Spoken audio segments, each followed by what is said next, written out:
Have you ever felt the cold steal your breath? The kind of freezing air that burns your lungs and turns your blood to slush? I live in that cold. Crack! The sound of a spine snapping echoed like a gunshot through the glacial valley. In that moment, the rogue wolf went entirely still. What followed was a silence so deep it actually hurt my ears. Because of that, I knew he was dead before his frozen body hit the snow. My name is Alpha Theron, and I am a monster. Deep down, she knew the truth. Wait, no. Deep down, I knew the truth. I didn't want to kill him. But then, my curse does not care what I want. I remember finding a wounded sparrow when I was a boy. I just wanted to warm its tiny, shaking body. Instead, it froze solid in my palm. It died, because my very nature is a curse. That's why I live completely alone in this frozen wasteland. Yet, fools still try to cross my borders. Without warning, my wolf pushed forward. Low, rumbling growl. Because my touch is death, I have to be the villain to keep the world safe. Without thinking, I unleashed my aura. The air cracked, the shadows turned white. I am the winter. I am the executioner. I am the cage. Eventually, I turned away from the shattered ice statue that used to be a werewolf. As a result, I headed back to the glacial keep. The massive ice castle loomed in the dark. It is my home, and it is my tomb. That night, the massive halls felt emptier than usual. The smell of ozone and frozen pine stung my nose. Because the silence was so loud, every footstep sounded like a massive drum. Just like that, I stopped. Before I could move, my silver eyes locked onto the floor. My breath caught. There, on the pristine white ice of my throne room, was a single unfrozen drop of blood. It was red as a ruby. It smelled sweet. It smelled like life. Which meant someone else was here. And they were alive. As the tension broke, a predator's instinct flooded my veins. Who was bleeding inside my home? Come morning, the blizzard outside was howling like a dying animal. The wind whipped against the jagged ice spikes of the keep. Meanwhile, a heavily cloaked pack elder stood at the absolute edge of my safe zone. Because the pack needs a future, he risked his life to shout at me.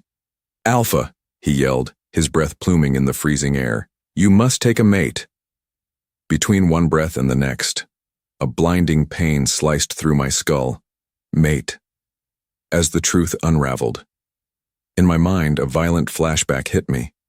Blood on snow, a woman screaming, my hands coated in thick frost and her warm red blood. She died in my arms, because I couldn't stop the ice. The memory tasted like copper and ash in my mouth. To make things worse, the elder kept shouting, You owe it to us. Because I couldn't bear the agonizing memory, my rage boiled over. With a single glance, I sent a jagged, massive spike of ice shattering into the invisible barrier between us. Crash! Before either could speak again, the old man turned and fled in sheer terror. In the quiet that followed, I pressed my freezing hands to my face. The cold was a punishment I deserved. But then, my ears twitched. As the wind shifted, I heard it. Thump, thump. It was a strange, entirely silent heartbeat. It didn't race with fear. It was slow, steady. Deep down, I knew the truth. Someone was deep inside the lethal zone of the keep. Someone who wasn't freezing to death. And just like that, everything changed. The hairs on my arms stood up. Without another word, I shifted my stance. The hunt was on. How were they surviving the cold? Chapter 3. Without another word, I became the predator. As my wolf stirred, I stalked through the jagged ice labyrinth of the keep's lower levels. With every step he took, with every step I took, the temperature dropped. Frost crawled up the walls. In fact, the air became so cold that the very shadows seemed to freeze solid. Eventually, I rounded a massive pillar of blue ice, and I found her. As if summoned, She stood perfectly still. She was staring blankly at a frozen waterfall. Because she was deep in my territory, she should have been a solid block of ice by now. Yet, she was just standing there, small, ethereal. Her skin was pale but not from frostbite. Not only that, she wore no heavy coat, just a thin, ragged dress. I didn't know what scared me more, the fact that she was alive, or the horrifying, hollow, sunken scar directly over her heart. It looked like someone had scooped out her soul. To make things worse, she didn't run when I stepped out of the shadows. She didn't scream. She didn't flinch. She didn't beg for her life. So I unleashed a warning wave of absolute zero. The deadly frost rushed toward her. Moments later, the frost simply dissipated around her skin, like water hitting a stone. My world tilted. Because she lacked fear, because she was entirely empty, my curse couldn't latch onto her. The evil entity feeding my magic had nothing to grab. My body moved on instinct. Without thinking, I closed the distance between us. She turned her head slowly. Her eyes were blank, completely devoid of emotion. In the span of a breath, my massive, frost-covered hand clamped around her bare arm. I expected her to shatter. I expected the familiar, crushing guilt. I expected death. Instead, the impossible happened. As the silence roared in my ears, a sensation I hadn't felt in a century shot up my arm. My hand. It was melting. For the first time in a century, I felt warmth. Because of that, a desperate, terrified whine escaped my throat. She looked down at my hand, then back up at my scarred face. "You are warm," she whispered. And just like that, everything changed. Chapter 4. Between them, something cracked. Or rather, between us.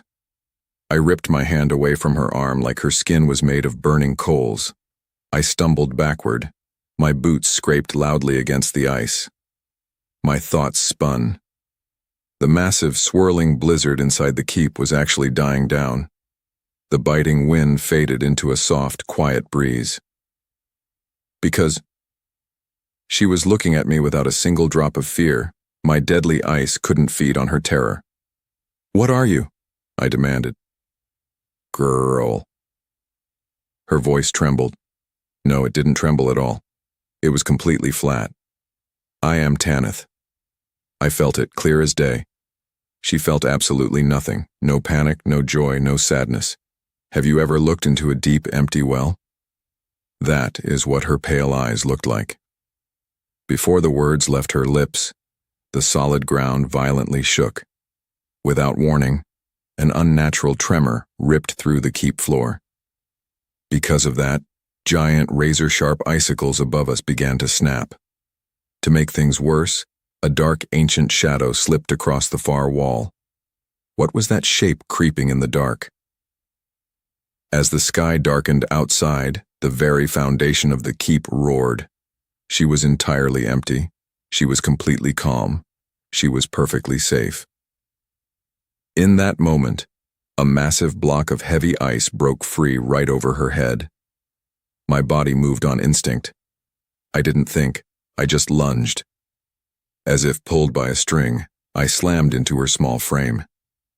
Which meant we were going down hard. I wrapped my arms around her as the ice crashed where she just stood.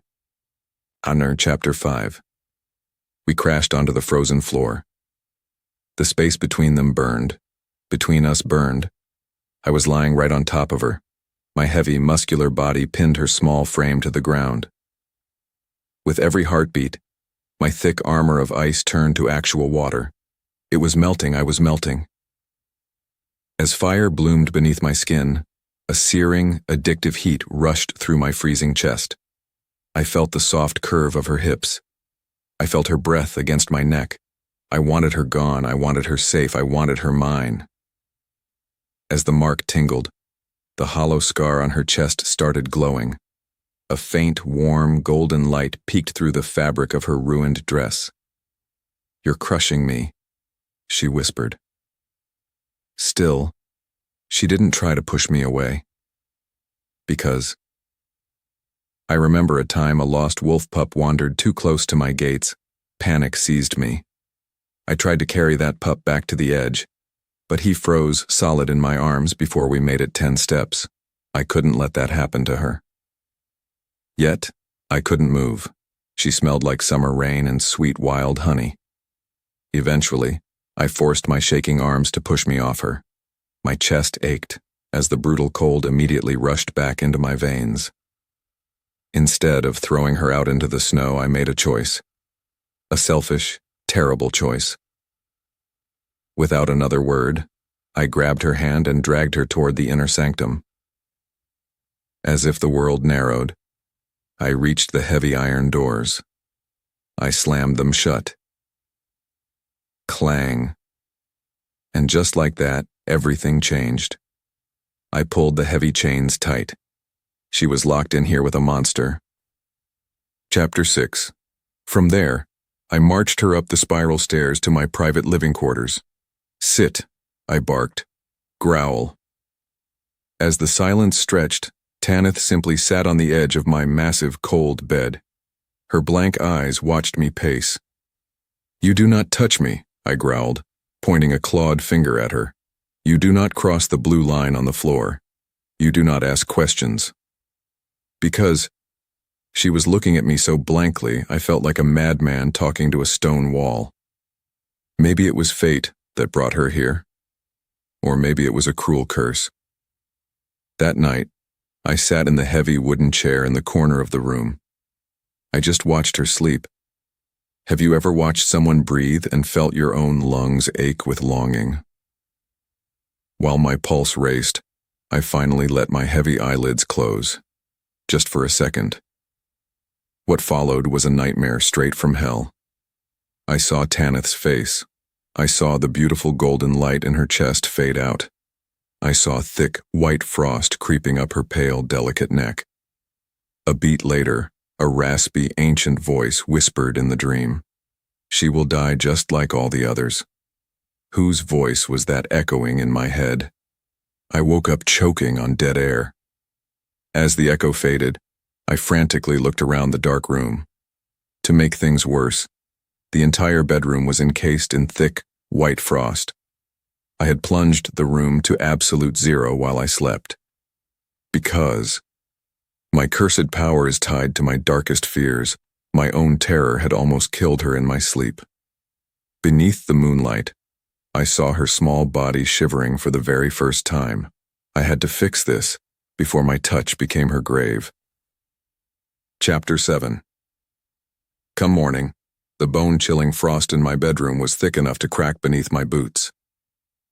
Because my nightmare had dropped the temperature so low, the heavy wooden furniture was coated in a layer of white ice. Yet, Tanith was already awake. From there, I watched her from the doorway. Have you ever watched someone try to do the impossible without complaining once?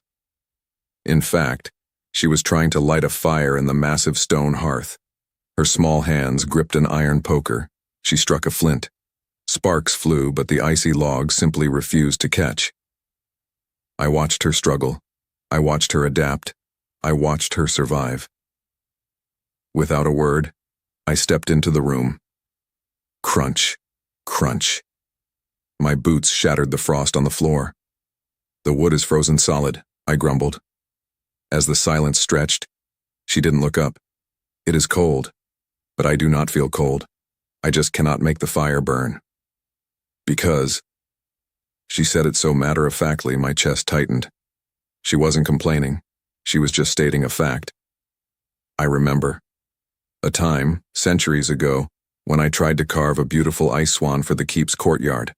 I wanted to make something beautiful with my hands, but my magic was too violent, too angry.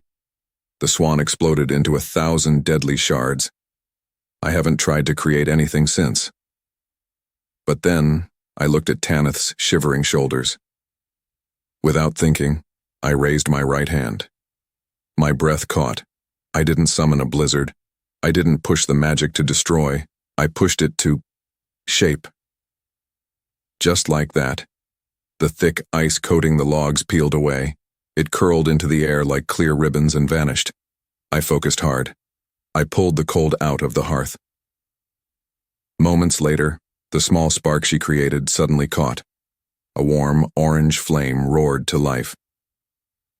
In that moment, the golden glow reflected in her empty eyes. She turned to me.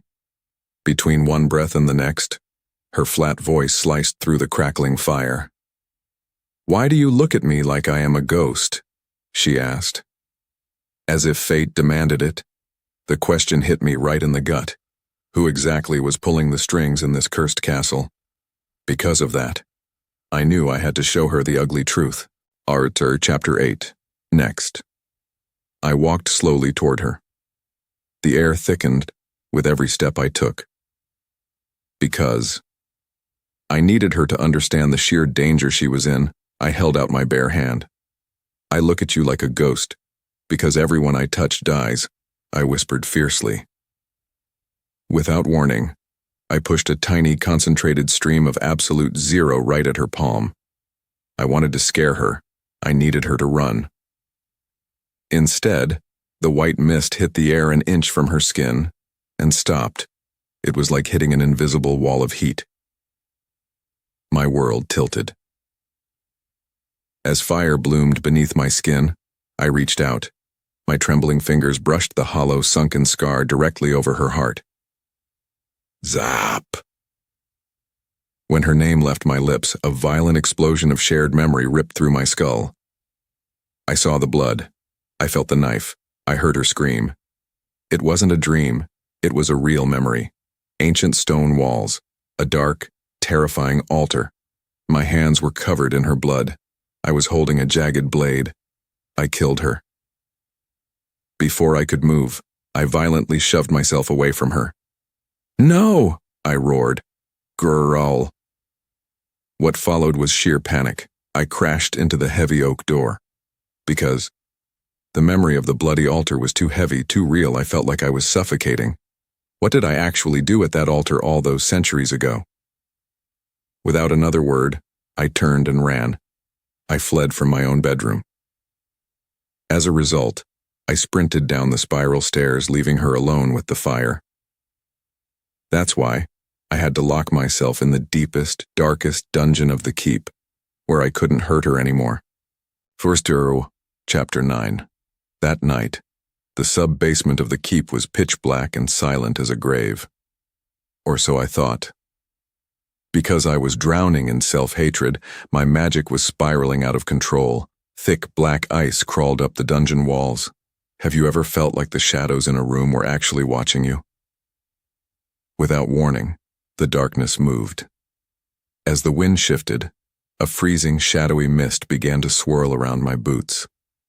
Then, the whispers started. "Monster," a woman's voice hissed. "You killed us." Another voice cried out. My heart skipped. The architect, the ancient, vengeful entity that cursed me, was here. It was using the voices of my dead mates to break my mind. Because the voices sounded exactly like the women I had failed. My control snapped completely. "Get out!" I bellowed. "Roar!" The shadows hissed. The walls cracked. The temperature plummeted. I fell to my knees. The cold was unbearable. It was freezing my own lungs. I was going to die right here in the dark. But then, the heavy iron door of the dungeon creaked open. As the silence roared, a soft golden light spilled into the pitch-black room. Tanith stood in the doorway. Because she stepped into the room, the shadowy mist violently recoiled. As her wolf stirred, no, my wolf stirred, I gasped for air. Just like that, the whispers turned into a furious shriek before vanishing completely into the stone. She walked over to me. Her hollow scar was glowing brighter now. In the quiet that followed, I collapsed right at her feet. My massive body shook. She didn't flinch. She just stood there in the freezing dark. "You are safe now," she said. As the truth unraveled, I realized she wasn't just surviving my curse. She was the only weapon that could destroy it. Treacherous, Chapter 10. What followed was a morning of brutal, punishing violence. I stood alone in the frozen courtyard. My bare chest heaved. Sweat instantly turned to ice on my ribs. Because the evil architect was watching us, I had to sever this bond before it killed her. Crash. My fist shattered a towering pillar of solid ice. Ice chunks exploded everywhere. With every heartbeat, I forced my magic outward. I pushed the cold away from my heart. I wanted to turn myself back into an unfeeling monster. Have you ever tried to punch the warmth out of your own soul? It hurts worse than dying. I wanted to save her. I wanted to cure her.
Chapter 11.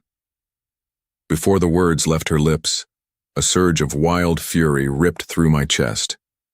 Without thinking, I lunged forward. I stopped just inches from her face. I could see my own twisted reflection in her empty eyes. A coward? I hissed. I am a killer. I destroy everything I touch. Because I needed her to hate me, I poured all my ugly self-loathing into the frozen air. I don't deserve life. I deserve this freezing hell. I deserve to rot alone. As if fate demanded it, she didn't step back. She reached up. In the span of a breath, her small, warm fingers brushed my scarred cheek. Her body moved on instinct. "You are in so much pain," she whispered. For the first time, her voice wasn't flat. It cracked. A tiny, fragile spark of pure emotion. Pity, sorrow, maybe even affection, lit up her pale eyes. Then, she smiled. It was a sad, beautiful, genuine smile. Which meant she was actually feeling something. The moment our eyes locked, a horrifying screech echoed in the sky. Slice. Before either could speak, the ambient cold of the courtyard violently whipped up. An invisible blade of ice slashed right across Tanith's cheek. Red blood sprayed against the white snow. She gasped in pain. Real, sharp pain. My world tilted. Because she was feeling emotion, her numbness was gone. The curse could cut her now. The more she felt, the faster my ice would kill her. In the shadows, the architect laughed. And so the cycle ends again. Between one breath and the next, I knew I had doomed the only woman I could ever love. Chapter 12. Moments later, I was pressing a thick white cloth to her bleeding cheek. My massive hands shook violently. As a result, I had locked us inside the deepest archives of the keep. Massive shelves of ancient frozen books towered around us like a wooden forest. "Does it hurt?" I choked out. "Yes," she whispered softly. Her eyes were wide. She reached up and touched the wet drops falling from her lashes. "I am crying." To make things worse, every tear she shed made the room drop another degree. Her emotional awakening was a literal death sentence. Without another word, I spun around and ripped an ancient leather book from the shelf. Slam. I threw it on the table. I had to fix this. I had to find a cure for my frost before she fell completely in love and froze to death. As the truth unraveled, I frantically flipped through brittle, frozen pages.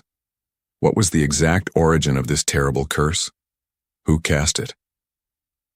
Eventually, my clawed finger stopped on a faded, terrifying drawing. Beneath the moonlight streaming through the ice window, I read the jagged runes. Because. The answer was buried beneath my very feet. My stomach dropped into my boots. The architect's altar, I read aloud. Deep down, I knew the truth. The bloody altar from my memories was real, and it was hidden deep in the collapsing ice caverns right beneath this very castle. While the forest held its breath. Outside, I looked at Tanith. Her cheek was bleeding. Her chest was glowing brighter than ever. With every heartbeat, the path forward became clear. I had to take her down into the dark. I had to take her to the very place our nightmare began. Chapter 13. Have you ever willingly walked into your own grave? I was leading us straight into one. Because the answer to this nightmare was buried deep beneath the keep.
War, Chapter 14. Between one breath and the next, and my blood ran entirely cold. Because right in the center of the room, a massive stone altar sat heavily, covered in centuries of dried black blood. As the truth unraveled, the glowing painted murals on the walls told the real sickening story. I saw my own face. I saw my very first mate lying on the stone. Because my pack was dying from a terrible, endless famine, I made a horrific choice. I sacrificed her. I killed her. I triggered the curse. I didn't accidentally kill her in a fit of rage. I chose my pack over my true mate. That's why the curse was so unbreakable. It was born directly from my own unforgivable betrayal. Beside me, Tanith suddenly gasped. Because of that, I rapidly spun around. Her pale eyes were wide with sudden, agonizing sorrow. She was remembering our past life. In that moment, a rush of pure, devastating grief flooded her completely. As her soul answered, the tragic memory, the ambient temperature in the cavern violently crashed. Since she was feeling so much pure pain, my deadly curse instantly lashed out to feed on it. To make things worse, the very breath in her delicate lungs began to freeze into thick white mist. "Theron," she choked out, clutching her glowing chest. Before the words left her lips, she collapsed heavily onto the hard, freezing stone. My body moved on instinct. I frantically scooped her up. Her soft skin was rapidly turning a terrifying shade of blue. I was killing her right now. Without another word, I carried her limp body out of the cavern, my own heart shattering into 1,000 jagged pieces. How could I possibly save her from myself? Chapter 15. Moments later, we were back in my upper living quarters. With every heartbeat, I furiously shoved thick winter furs and dried meat into a heavy leather pack. Because she was going to die if she stayed near me, I had to become the ruthless monster again. I ripped the bags. I slammed the chests. I locked my heart. On the other hand, she sat weakly on the bed, gasping for air as her color slowly, painfully returned. "You are leaving," I barked. "Growl." "Immediately." As the silence stretched, she looked up at me with profound confusion. Because I desperately needed her to run away and survive, I had to lie to her face. "You were nothing but an experiment," I roared, forcing my voice to be as cruel as the biting winter wind. "A failed experiment. You are completely defective." I remember violently snapping a wild dog's leg once just to free it from a rusted steel trap. It hated me for the pain, but it lived. I had to utterly break her heart so she would live. Yet, she didn't cry this time. Instead, the air in the room crackled with a new, terrifying energy. As fire bloomed beneath her skin, her small hands balled into tight, shaking fists. In fact, her eyes burned with something bright, fierce, and entirely new. Pure anger. When her name left my lips, again, she stood up, defiantly crossing the blue line on the floor I told her never to cross. Truth be told, I had never seen anything more beautiful or more dangerous in my long, cursed life. Between us, something cracked. "No," she said, her voice shaking with absolute, unyielding rage. And just like that, everything changed. She flatly refused to move, and the freezing storm outside violently screamed in response. Chapter 16.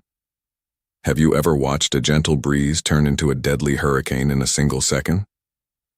Because Tanith finally felt pure, unadulterated anger, her emotional dam completely shattered. Without warning, the ancient architect capitalized on her raging feelings. The evil entity had been waiting for her to feel something strong. What followed was absolute, terrifying chaos. As the air thickened, a massive, unnatural shriek echoed through the stone halls of the keep. The shadows on the walls literally detached themselves. They crawled across the frozen floor like black snakes. I fought the floors. I fought the walls. I fought my own home. To make things worse, the entity possessed the architecture itself. The ceiling groaned. Massive, jagged stalactites of black ice twisted, breaking off and aiming straight down like spears. Because they were pointed directly at Tanith, panic seized my throat. As if pulled by a string, I threw my massive body over hers just as the ceiling rained deadly daggers. Crash, smash, ice exploded everywhere. I remember an old pack legend about a crazed warrior who tried to box his own shadow, only to realize the shadow was holding a poisoned knife. That was me, blindly fighting this cursed castle. I was punching at ghosts while my home tried to murder my mate. Despite that, I kept swinging. Roar. I blasted a shockwave of heat to deflect a falling pillar. Between them, something cracked. The floor beneath us split wide open. In the span of a breath, a razor-sharp spike of cursed blue ice violently shot up from the floorboards. Shhh! My breath caught. The jagged spike drove straight through my left shoulder, lifting me clean off my feet and pinning me brutally against the heavy oak wall. Blood poured down my chest. I couldn't breathe. As her wolf stirred, no, it was her screaming my name.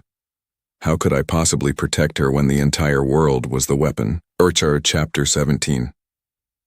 Meanwhile, I hung helplessly from the wall, bleeding out onto the frozen wood.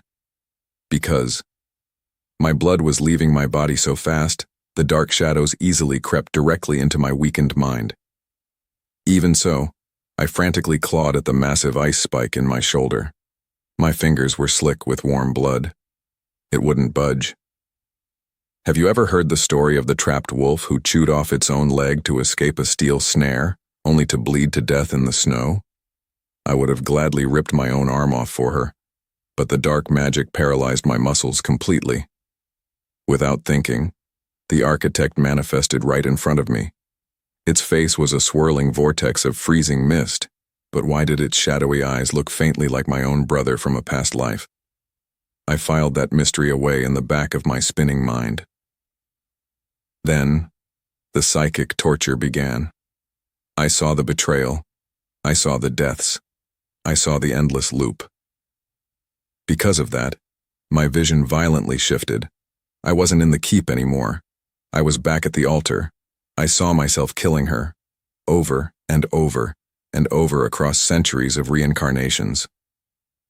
As the truth unraveled, the entity broke my spirit entirely. It forced me to feel every ounce of pain I had ever caused her. "You are nothing but a monster," the ancient voice hissed in my skull. Truth be told, I believed it. I stopped fighting the spike. I let my chin fall to my chest. Because my will was finally broken, the architect turned its full, terrifying attention toward Tanith. As the wind shifted, the entity redirected the entire freezing storm inside the room directly onto her small, shaking frame.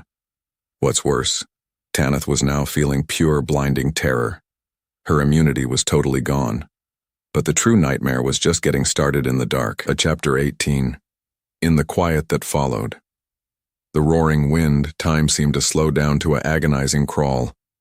Because she was paralyzed by sheer terror, my deadly curse eagerly feasted on her rapidly beating heart. She gasped, she stumbled, she fell. Just like that, Tanith collapsed to her knees in the center of the freezing vortex. The temperature around her dropped to absolute zero. As the sky darkened, outside the broken window, I watched helplessly from the wall. "Tanith," I choked out. Blood bubbled past my lips. Between one breath and the next, I watched her beautiful, delicate skin turn a horrifying, icy blue. Frost crawled up her neck, freezing her tears solid on her cheeks. Because I believed I was a cursed killer. I felt the final, crushing weight of my destiny. The core question of my miserable life was answered darkly. I could never be loved without destroying the one who loved me. More importantly, she didn't look at me with hate or blame. The moment our eyes locked, she looked at me with absolute, heartbreaking love. It was a pure, profound emotion that shone through the biting frost. Her voice trembled as she whispered a silent goodbye into the storm. Before either could speak again, her eyes fluttered shut. She went completely still. I had murdered her. Again. For the final time. Deep down, I knew the truth. My soul shattered into dust right then and there. I let the darkness drag me under. I wanted to die. As if fate demanded it.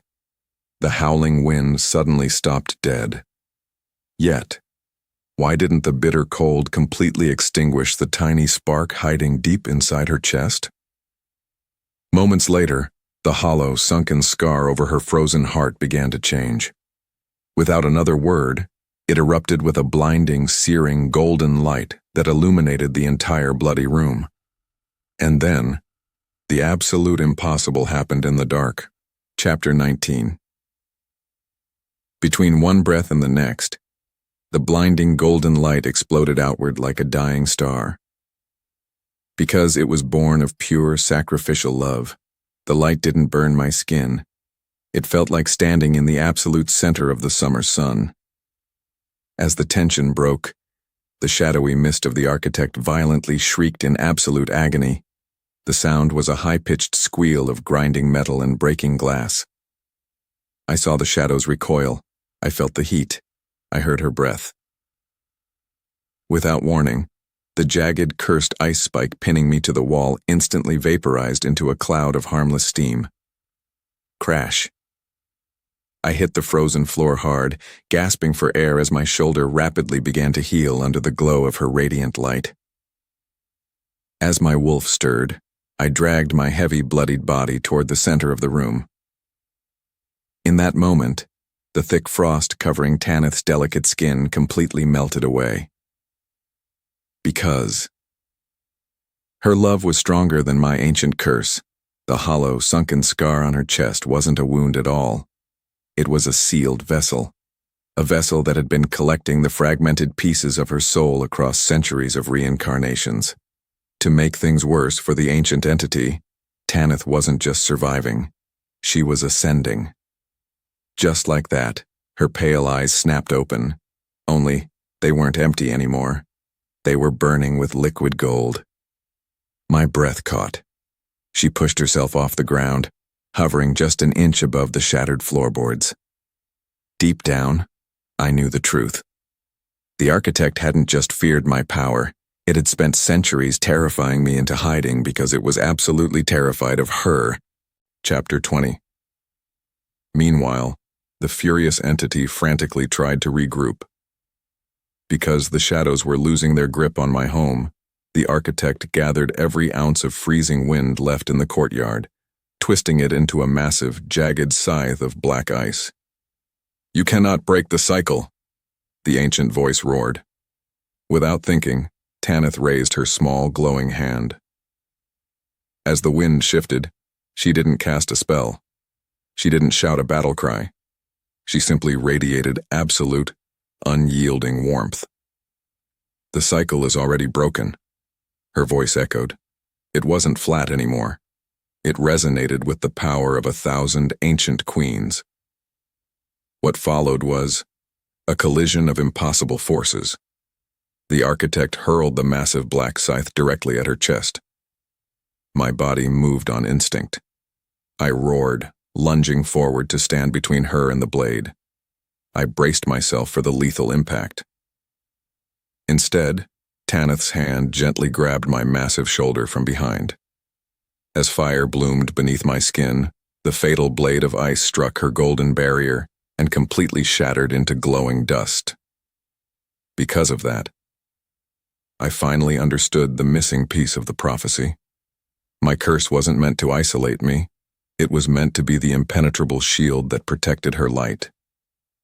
With every heartbeat, I reached out and laced my large, freezing fingers through her small, burning ones. Between us, something forged.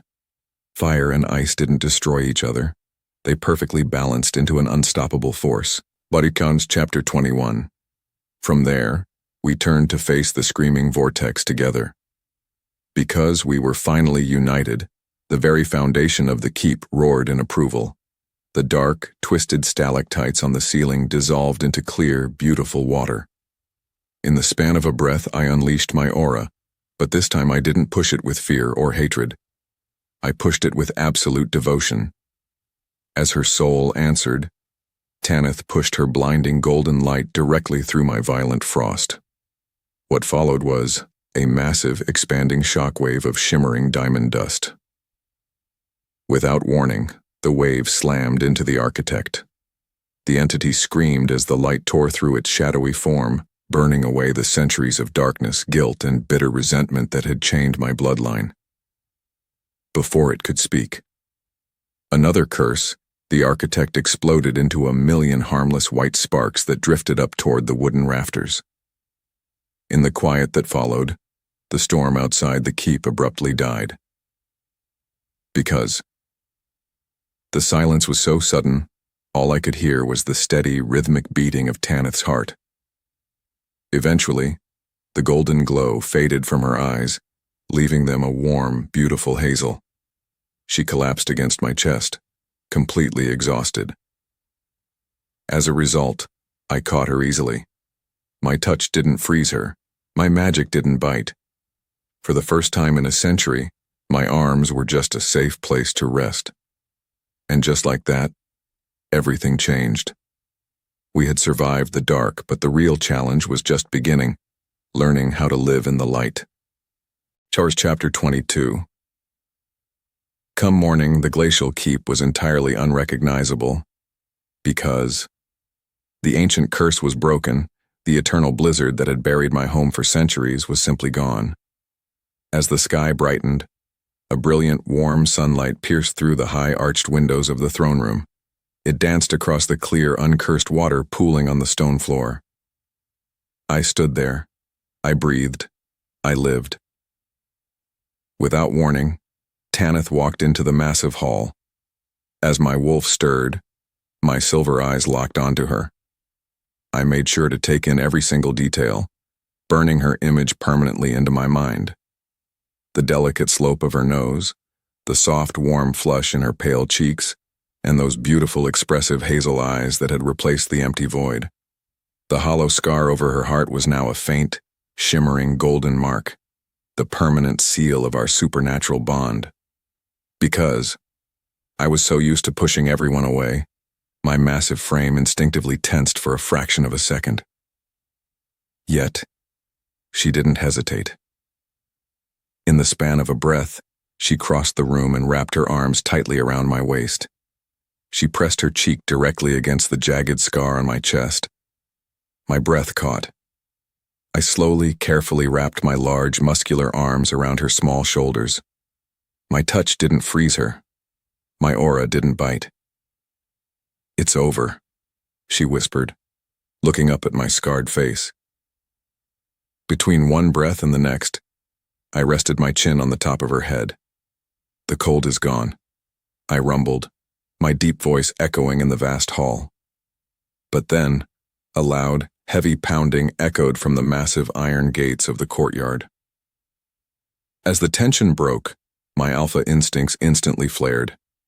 The outside world had noticed the storm was dead, and they were knocking on the exile's door. Verse on chapter 23. Without another word, I stepped out onto the high balcony overlooking the main gates.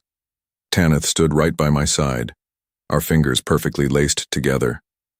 What followed was a sight I hadn't seen in over 100 years. Because the unnatural winter had shattered, the green pines of the surrounding valley were visible for the first time. Directly below us, a massive crowd of werewolves from the lower valley had gathered. As the wind shifted, I recognized the heavily cloaked pack elder standing at the absolute front of the crowd. It was the same old man who had fled in sheer terror from my ice just days ago. When his eyes met mine, the elder gasped and immediately dropped to one knee. Like a wave hitting the shore, the rest of the pack followed. Hundreds of wolves bowed their heads in the melting snow. I saw their fear, I saw their hope, I saw my future. Because I was no longer a frozen monster, my true alpha aura rolled over the valley.